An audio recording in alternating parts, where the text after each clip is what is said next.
bit more. That's why they're picking it here. I just can't wrap my head around the fact that once again we don't see Battlefield of Eternity banned out against the Zealots. Great musical entry there as well. I thought that a little bit of epicness was actually needed because I completely agree. It's insane that Battlefield wasn't banned out.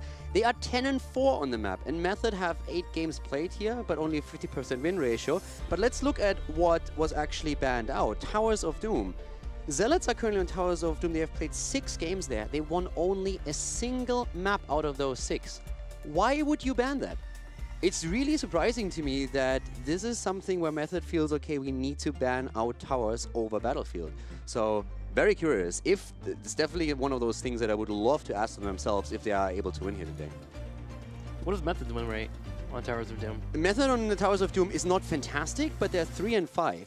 And they have definitely, like, it's not their best map by any means, but if you compare it to the track record that Zealots have on Towers, and then you look at what they have on Battlefield, that would be, for me personally, just a super easy answer to what I'm going to ban out.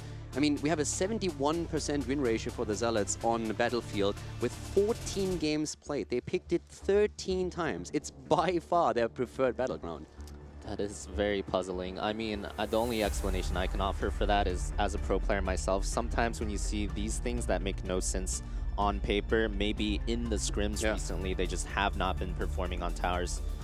You know, outside of that, I agree with you. That's really baffling. I mean, maybe one of the things is just that they know Battlefield is such a big deal, so they practice Battlefield a lot and came up with a strategy that a lot of other people don't use. And since also Zealots pick Battlefield this much themselves, they could probably already assume, okay, we are most likely going to be second pick, so let's draft, or let's have a draft strategy ready for the second pick position and maybe just surprise them. Yeah, and I'm sure Zealots will pick Battlefield this series, so we'll see if they have a plan prepared there. They certainly will. Well, going straight into the draft here, Trace has been banned out, so is Maev, and Method answers back with a Malfurion answer. And we've been seeing this a little bit lately, especially in that Team Liquid matchup, getting a little bit more Malfurion in the front. We're starting to walk away from the Assassin pickup so early in that 1-2 slot. What do you think of the Malfurion coming out, Van? I think the Malfurion is very strong. More and more, I'm starting to feel like Malfurion, even though the top 2 supports, we always say Malfurion, Stukov, Malfurion, Stukov. I think Malfurion actually does outsustain Stukov by quite a bit, especially in the early game, pre-10, you know, before heroics really hit, before level 13 when Stukov gets his root with the silence. Malfurion can outsustain the Stukov team most of the time if played properly, and that might make a huge difference if you're able to get the first Punisher on Volskaya Foundry. All right, well, Hanzo Blaze answered back. Blaze also popping up a little bit here too, especially with the Zealots. Zarmony has been having a great track record with them, especially this weekend, but also through the entire phase. Yeah, exactly. By now, Zarmony is on 11 wins and 4 losses, so that tells you all you need to know at that point. With Blaze, the team knows exactly how to play with Blaze. Zarmony is fantastic on the hero compared to the other solo laners that he plays. And of course, it's just that layer defense once again. And especially on Volskaya, if you need to hold the point, you know, then Blaze with a bunker setup is just going to buy you those extra seconds that you need. I mean, Shad discussed it yesterday. They enjoy having Blaze on their roster because they're able to go into a pseudo support. They can go into Karazim, they can go into Stukov if they want, and then make sure to have the extra defense that you were alluding to. So that leaves Zealots open-ended on the end of their draft. And speaking about Method over here, they're going for a bit of a sustainer around the control point, moving into a Johanna and a Thrall. With Thrall in particular now, we have also, just maybe quickly, we don't have a hero for Shrimpy yet, and I find that interesting because for Method, the draft pattern was for the longest time to draft a high-impact hero for Shrimpy early on, and then draft around that, and they haven't done that yet. I like what they have, you know, though. Thrall, once again, is going to be great on the solo lane. He's going to have, once that Echo is completed, the wave clear, of course, as well. So he can just, in this setup, also just continuously poke against Hanzo whenever he gets in range. One thing that I really like about the way Method is drafting is I feel like this, to a certain extent, is pretty unpredictable, which should make Zealots think a lot more about what they want. There's no Garrosh pick here that we've been seeing highly prioritized all week. There's no Medivh pick either. Instead, they're going with the Malfurion, really strong first pick. And then the Johanna Thrall, like, I would not have predicted either of those heroes being picked in the 2-3, so really interesting draft by Method so far. Yeah, especially Thrall is usually something that comes in a bit later during the draft here. But now we have Medivh banned out, so at least they're reacting. They realize that at this point there could still be a Diablo and Medivh setup on the side of Team Zealots. Could have, of course, banned Medivh out already a bit earlier here, but we have seen, not only from Liquid, but from other teams too, as Method, the tendency to ban out Tracer as just a very stable ban during the first phase and get rid of that. So now the question still remains how exactly and what kind of front tank are we going to see from Zealots? Because oftentimes we see Johanna from Opsio. Yeah. Diablo is mostly being used when they have Medivh available, so they have the added layered defense for him. And he could play Garrosh here. Could. We've been seeing a little bit more Nubrak lately from Zealots, but I wouldn't mind seeing the Garrosh come out. Gives them a little bit more control, and also they can force a fight where they would like to on the control point. The main issue is that Johanna on the other side can be a bit of a thorn, especially with that Iron Skin coming in.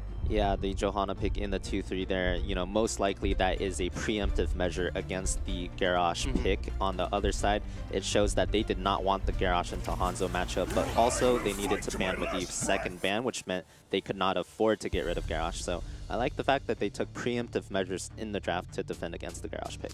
Rhaegar now taken over a potential Stukov pick. Now, we saw Zealots themselves exploiting the weaknesses of Stukov just yesterday.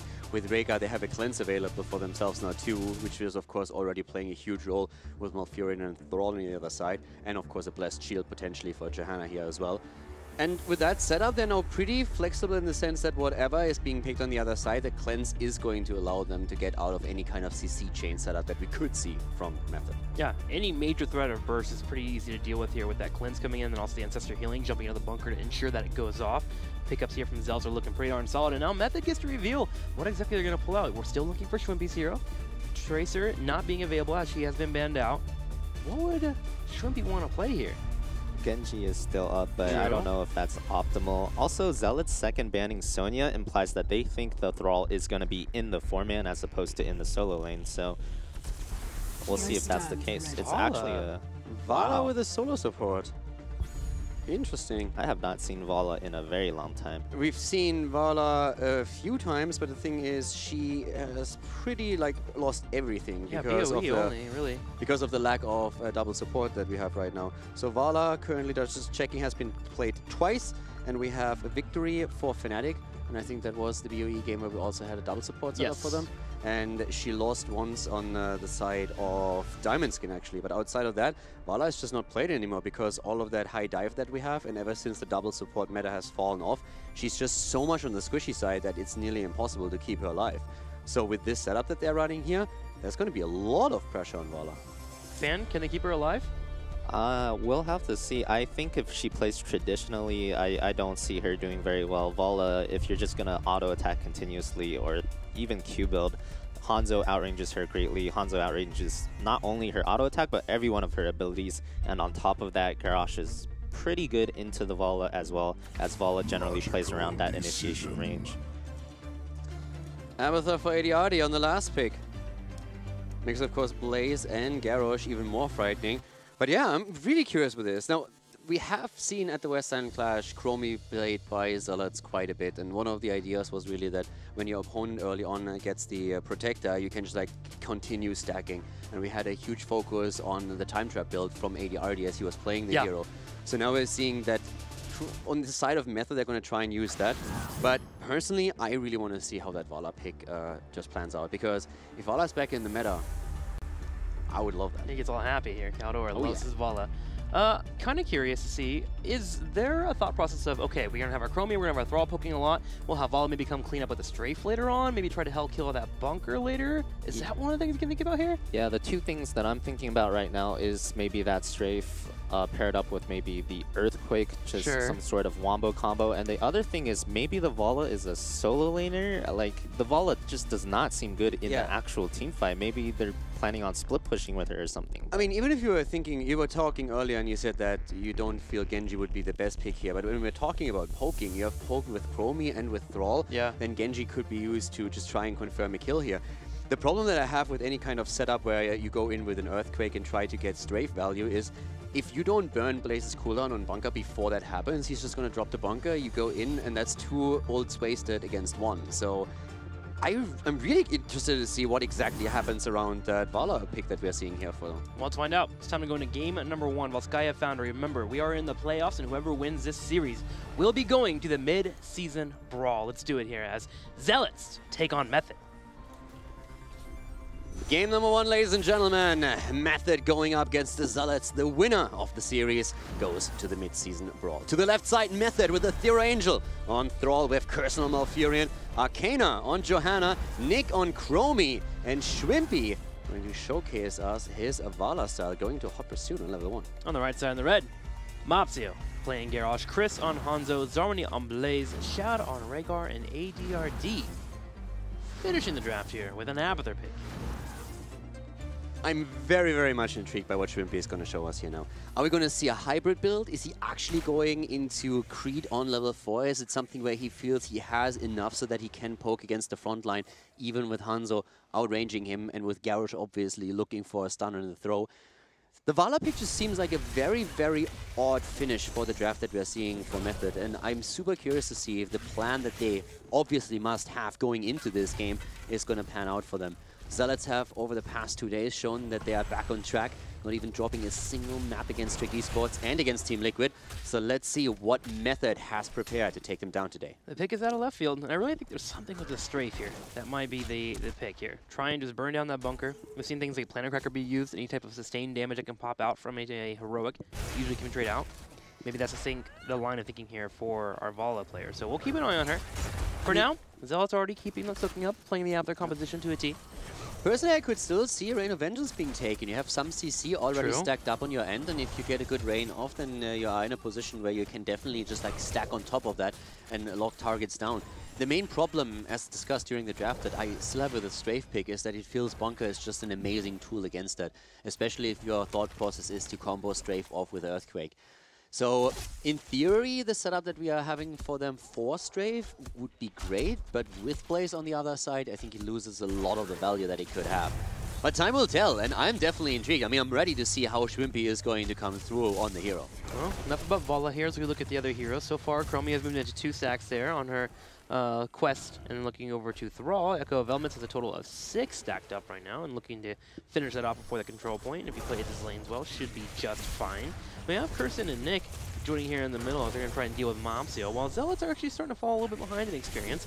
They're hoping to be able to open that up in the top lane as they finally do get the experience there, and also put a little damage on that turret. Now, there's of course always the Abathur factor to consider when we're looking at the setup that is being run by the Zealots.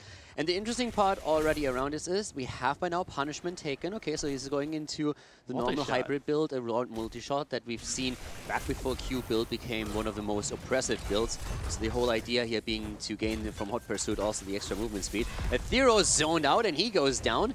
Abathur helping out with that. Indomitable, by the way, claimed by Mopsio now, who usually really loves to go into his Blood Craze. Doesn't matter. Got stacks. Total of 12 stacks coming in here for Thrall. 8 more and he'll be able to finish off that Echo of the Elements. First control point begins in about 18 seconds in the middle lane. Method already getting their top lane pushing in, but Zealot's in a great spot to defend that, and they do it pretty quickly between Rhaegar and Hanzo. And now it'll all be about who controls this point. Who do you think actually wins this point phase? It's a bit tricky to say because we have Abathur outside of level 10, so I really like the sustain that Zealots have at the front, but I'm not sure if the Abathur factor is really going to allow them to make too much happen here. In theory, this should be the first protector on the side of Method, just simply because of the advantage they have with those 5 hit point bars in the game, and Nick having the constant poke, Thero being very close to completing his quest as well for even more poke, so they should be able to just play around Abathur quite nicely and get this one. Dragon's Eye used to clear out this middle lane. Vala wanting to rotate up, but having to be a little bit careful here with Blaze missing. Finally, Blaze shows himself in the bottom lane. And that should allow Method to move down and start actually trying to control this point. And they do. They clear out these waves, get rid of the Abathur mines. They're waiting for level 7 as well, which should be able to get with this bottom wave. Yeah, level 7 for Vala is usually Arsenal. So in the past, when auto attacks were a bit heavier focused, then sometimes we saw Death Dealer coming in. But normally, if you go into that multi-shot build, you are going for Arsenal, as we see here now taken by Shrimpy. And then where the build really comes together is once you pick up the Frost Shot on level 16, when you get the extra range, and of course also the slow as an additional bonus. That's great against the front line here in particular. So I feel that additional poke that we're going to see from Shrimpy with the AoE is going to have a huge effect here. With Vala, the biggest problem really is just keeping her alive. And that's what we're going to see after level 10, that attempt at least by Zealots to take her down by quick jumps into that backline. Now level 1 is really paying off here for Shrimpy, being able to get that extra movement speed thanks to that Hot Pursuit. Able to dance around, make sure not to get hit by the Groundbreaker, coming in from Zealots. Zealots actually taking a decent chunk of damage, and Zarmony has to back completely, while the rest of Zealots just head to lanes here, clear out this top lane. Thrall actually getting in a little bit of trouble here, needs to be careful, as Mopsio was chasing him down. I mean, at the same time, Zealots with that slight lead in experience, mainly through ADRD, body soaking and soaking with the Symbiote, are now slightly ahead in XP, but Method is still the ones controlling the point, at least for now. And they're going into that fight. So once again, Johanna up at the front with a Condemn, and they're going for Mopsio, who's able to walk away at the last moment. Zarmony goes in out too, but he gets locked into place, and this is the end of Blaze as a Method. Takes the first kill in the game, and is now threatening to take the first Protector. You know, one of the things about Vala is that she's susceptible to dive, but look at the dive here for Zealots. They actually don't have incredible ability to jump straight on top of her, and we had Schwimpy consistently dropping auto attacks in that fight, just kiting backwards, and eventually Blaze fell because of it with the Chromie combo. I could have actually seen on the Zealot side a last pick on Genji. Ooh. Another kill against Garrosh. That's the second kill now here. But yeah, you talk about dive. I would have really, with the Vala pick, expected a bit more of a dive-heavy setup on the last pick for Zealots. They went into Abathur, who's fantastic for the map and also great for composition. Yeah. But he's not as dive-heavy as what we all normally see when we're going up against Vala. Abathur being taken down now as well. Now that just feels bad. That's just unfortunate. At this point, 3 kills against 1, and I feel Zealots with what they picked here, they already assumed that the first Protector would very likely go over to their opponent. So this is definitely a situation that I think they planned for, but losing, of course, this many heroes, and maybe losing Shat here now as well, he's able to dodge it out, it's just very, very awkward for them. But this two-man is destroying. With an Abathur being picked off, as well as Abathur just being on the field, this two-man has demanded the attention of 3 from Zealots, and they're defending as much as they can here. But look at the other lanes. In top lane, Method is breaking down that front wall. They hit level 10, and they're thinking about even put some damage on Mopsio. Now, the good thing with the death of Abathur is that the death timers were still so low that they lost very little out of their kill, because Abathur, once that he respawns, could with a global immediately move into the middle of the map again, and of course use his symbiote as well. So there was no travel time for him, and the death timers were still very, very low. It's of course a death that you don't want to suffer, and there's still some experience that goes over to Method, which now leads to them having an entire level advantage over the Zealots. But it could have been worse. Alright, well, Heroics are here. Strafe picked up for Vala, Earthquake for Thrall.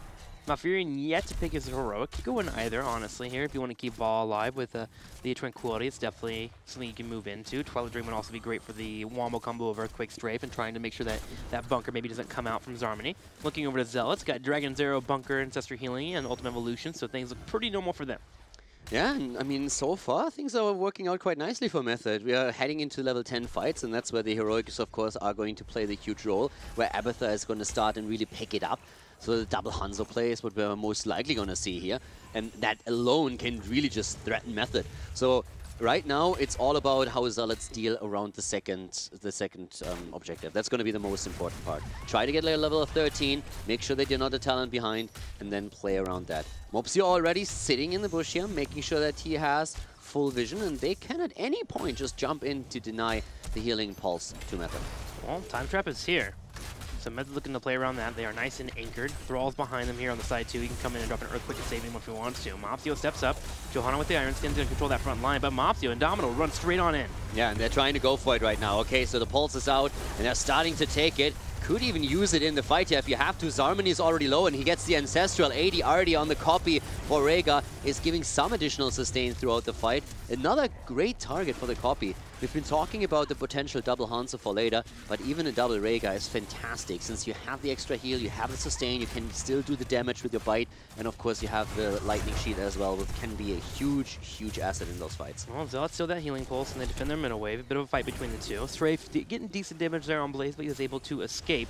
Method hits level 13, and you were talking about that level 16 power spike for Follow, coming in about 3 more levels. Before that happens, we should have 1 more control point, and that's where I'm curious to see where Zealots unleash here. Can they get to that back line? Can they deal with this Chromie and this Vala and find a kill?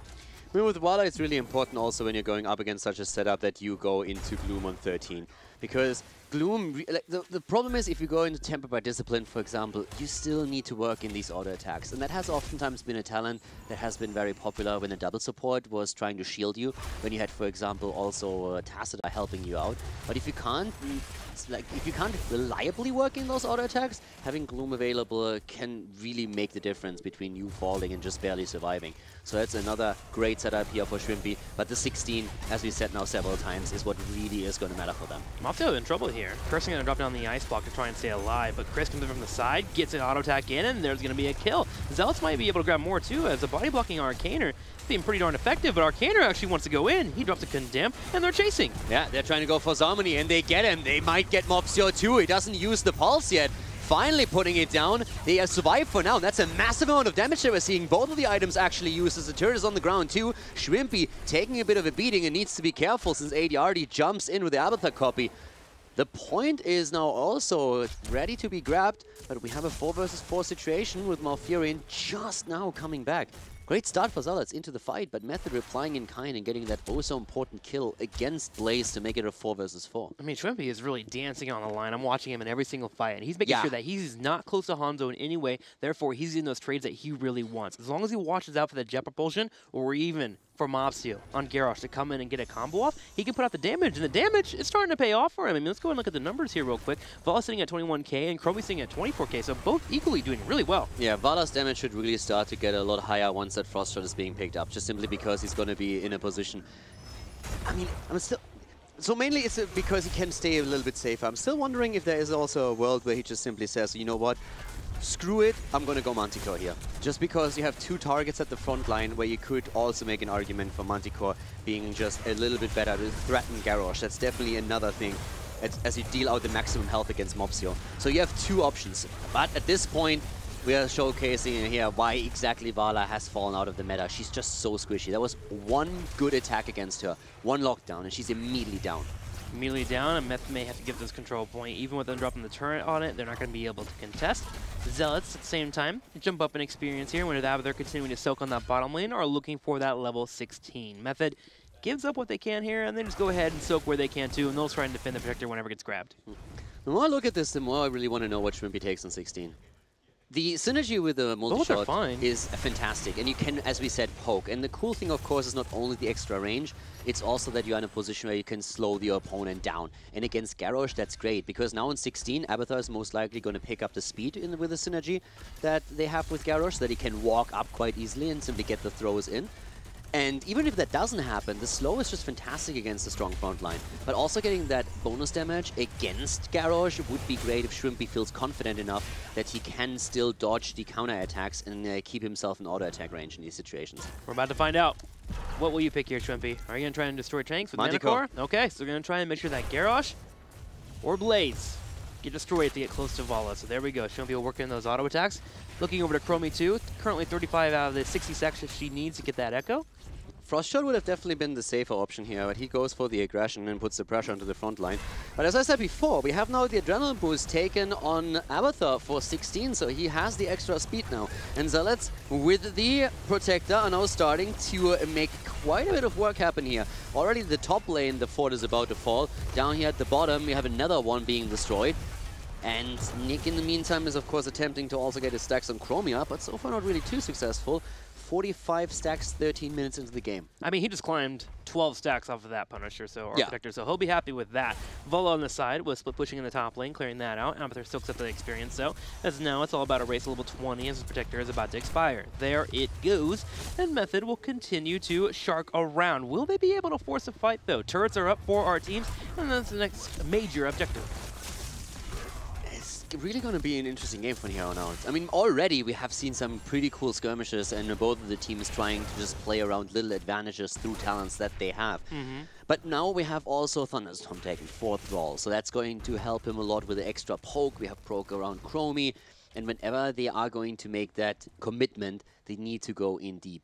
But it is also something where Zealots can turn it around quite easily if they are at any point seeing an opportunity. The extra speed through the shield that we have now with Abathur and the Thrall combo will allow Thrall to, Garrosh of course, will allow him to get a flip in whenever he really wants to and can move in. So that's going to be scary as hell, especially with the arrow on Hanzo's side following it up shortly after. For me, I'm kind of wondering if Method's going to be able to close the experience gap before we get to level 20. There's a full level behind right now.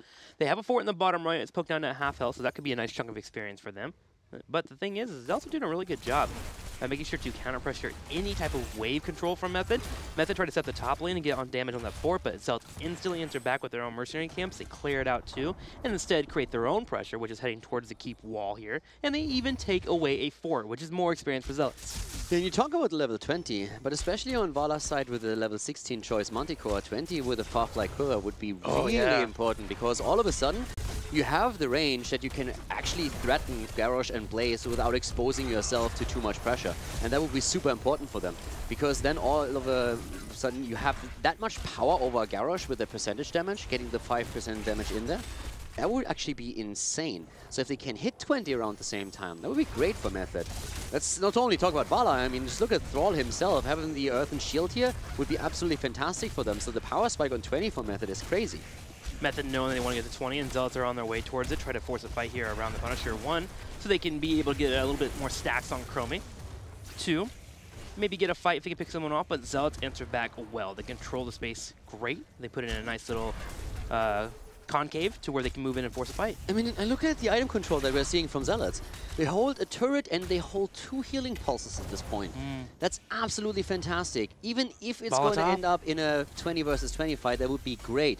Shrimpy has to burn his cooldown here, has to burn his heroic. So strafe being used, and we have the control point unlocking in another 20 seconds. And let's just face it, with the item dominance that we see from the Zealots and them hitting the Storm Talents now, this should be an easy protector for them.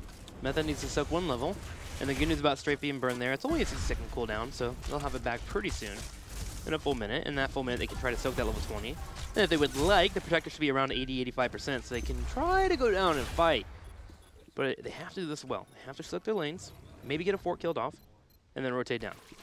I mean, at this point, you basically have to accept that you're going to lose a protector and you're trying to find some counter value, and that's what they're doing now. They're moving to the top lane and going to try and destroy some structures here. The problem is that Zealots already react perfectly. Smart. They move through the bot lane, they force the B back, and what they are trying to do here is open the wall so that with a protector, they can try and end the game. Because as we said before, the level 20 power spike for Method is insane at this point. It's really, really strong and should give them a big edge in even team fights.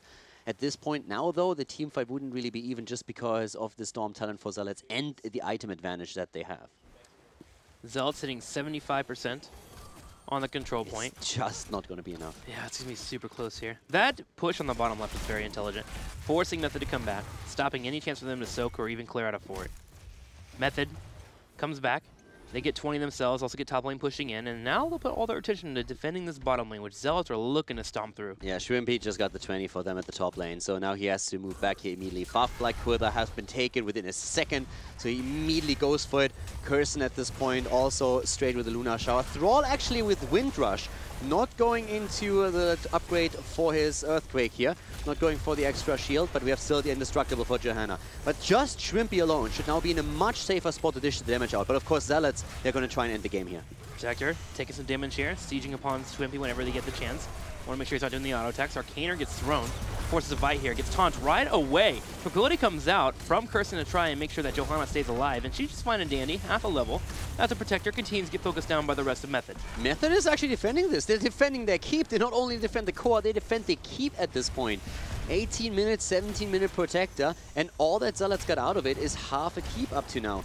So again, Shrimpy just poking away here, uses Strafe 2, the quest is completed for Chromie, and now we're having Nick just firing away from the backline. Ethereal nearly dying, but barely surviving, thanks to the Frostwolf resilience, and once again, we have all the way up at the front. Arcana with Johanna, trying to control the space. Protector is down, and Zealots, they try to re-engage with the arrow. They go with the arrow, it hits Shrimpy. Arcana's low on health. A big scatter arrow hitting Nick here, chunking him down pretty low. Malfurion tries to keep him alive. Kirsten steps up here to drop down a root. Has to be careful though with the ice block. Nick continues to be chased down, but he's able to kite away. ADRD will use Ultimate Evolution. He jumps on Hanzo here to help out with the damage. And Shrimp is just dancing around the damage the entire time, trying to put the pressure onto Garrosh, as we expected earlier. But of course, at this point, it's still all about the item control once again. And that's why we're seeing the camp here attacked by Zealots on their way back. They just realized that they won't not be able to get the keep here. Big damage output here, especially now on the side of Chris on his Hanzo, 53k, Nick sitting on 42,000, and Shrimpy in the third position at 37,000. But thanks to the Farfly Quiver, he should be able to work more of that in the upcoming fights. But respect to Method, holding on to the keep at the bot lane, that was actually really well done. I thought the keep was a goner, and with the kill, I think Zealots would have tried to go for core even. Well, that's how Mess has been the last few weeks, right? We always look at them and we call them a team made out of bamboo. They bend, but they never break. They will stay at a game until they are all finished out. And Method are now starting to answer back as they whack Mopsy on that front line. As you said, that's what happens when a cockroach is your spirit animal. That's right, man. They cannot be stomped out. Zealots looking to find a kill, pick somebody off, but Now they're having to play defense here on the fort. Eventually, we get to a point where our teams are going to back up, clear out the lanes, get them pushing in, because the next control point is typically the protector that ends the game. Yeah, right now we have, I mean, Method lost a lot of infrastructure. They haven't really taken out a lot of forts, so they should actually be able to climb up in experience a lot. That doesn't really matter too much unless you get that level lead. You have a bit of a stat advantage, but this late in the game, that's normally not what you're really trying to rely upon. So for now, all that infrastructure on the map is a big plus for the Zealots, since it would slow down any approach towards the core from Method's perspective, which can be extremely annoying here. But let's see how those fights go, because now the tools are there. Quick rotation to the bot lane from the Zealots. Shrimpy is still defending the top. And I don't think that Zealots can break through this. Slowing Sands makes it really nice here to defend. Yeah. You're able to choke out the right side, make sure tanks can't get on top of your squishies. Johanna being annoying, brought down the Iron Scan while Shrimpy buys time in that top lane, trying to be able to get that lane pushing in. They didn't grab the Mercenary camp yet, as they would like to have that pushing during the objective or after Shrimpy clears out that top left. Finally, they grab it now, so they'll be able to put some pressure on that fort, while Method easily defends their keep. They take a little bit of damage, but it's still there. The insane thing is the item control. That's really the biggest part at this point, and the biggest problem that we're going to see from Method. Turrets. They have, yeah, they have the turrets and they have the healing pulse. I wouldn't be surprised if at some point Abathur picks up a turret and just burrows into drop him in the middle of a fight here. So their control on this is crazy. And the only thing that Method has is one single healing pulse, and that's not going to be enough if Zealots play their cards right. They definitely have an advantage now, just only through the item game itself. Chromie sitting at 6-7 stacks, starting to siege away, and she's starting to jump up pretty nicely here, sitting at 69, continuing to land a few on Mopsio. Nick steps up at the Slowing Sands, and Shwimpy and Arcana will work together hand in hand to make sure that they can control this point. Zarmony doing his best here to contest coming in, but it's taking some damage. Eventually he's going to have to back up. Yeah, and Shrimpy just flying away now, and he's quickly rising in damage now. Now that he has a synergy with the Farfly Quiver and the Manticore, he has that safety space that he needs to work in these auto attacks continuously. And thanks to the Hot Pursuit, he also has the movement speed. He's quickly starting to become the main damage dealer on the side of Method now. It took him a long time to get to that talent, but he's now finally here. Arrow is there, but immediately the Nature's Cure in play. Shrimpy uses his ult, so does the Tranquility come in and keep everyone alive, at least for now. Vala is a bit low, but Mopsio has to throw Zarmony back, as also the Zealots were starting to get pressured at that front line. Method controlled that fight so well. Garrosh using Indomitable, trying to walk through that time trap, was able to get into a location where he could pop in a fight, but a Wolf came out to stun him, and Method steps up. They start sieging away. Mopsio's low on health. Shwimpy is working in those auto attacks. Zarmony on the bottom left wants to move in for an engage, but without them having a clone, he has to back up. Garrosh is the entire time the primary target for Shwimpy. Shwimpy is just always sitting on Garrosh. With Manticore, every third attack that you work in, every third auto attack on the same target is going to deal 5% of their maximum health, ignoring the armor, of course, and that is one of those things that is just fantastic against her. So pressuring Mopsio is Shrimpy's jobs in these fights, and he's doing it extremely well. Mopsio, once again, trying to move in. He has the adrenaline boost, but here comes the kill. Chromie confirming it after we had the damage worked through, and now we are seeing Zarmony being targeted immediately. He seemed way too thirsty there, chasing down to find a target. Athuriel's just fine, too, with self-sustained and Malfurion coming in. They turn around and put their attention onto Zarmony. Zarmony is getting low on health. Shwimpy finding the auto attacks and finally helps get the kill with the help of Johanna and the Protector, the first one going over to Method. Shwimpy at this point has taken the pole position in damage against heroes for his team. 63,000 against 61k. Again, just 4 minutes earlier, we saw him on 37. So now that he has that 16-20, he's just working it in the entire time. And that caused the double front line to fall on the Zealot side. Method moving in 24 minutes into the game. They want their keep and they want the core at this point. ADRD is pressuring out the bot lane with Abathur for a bit longer, but of course they need to go into the copy now. We have the Hanzo copy destroyed immediately, and this is not looking pretty as Method is moving towards the core. Zealots are all of a sudden in trouble, might suffer their first loss in the playoffs. That's right, Method with the second Protector of the game for them. Just stomp forward and siege down the core, and as you mentioned, give Zealots their first loss of the playoff weekend. Method going up 1-0 over the Zealots. Impressive play, really well done, and especially with the level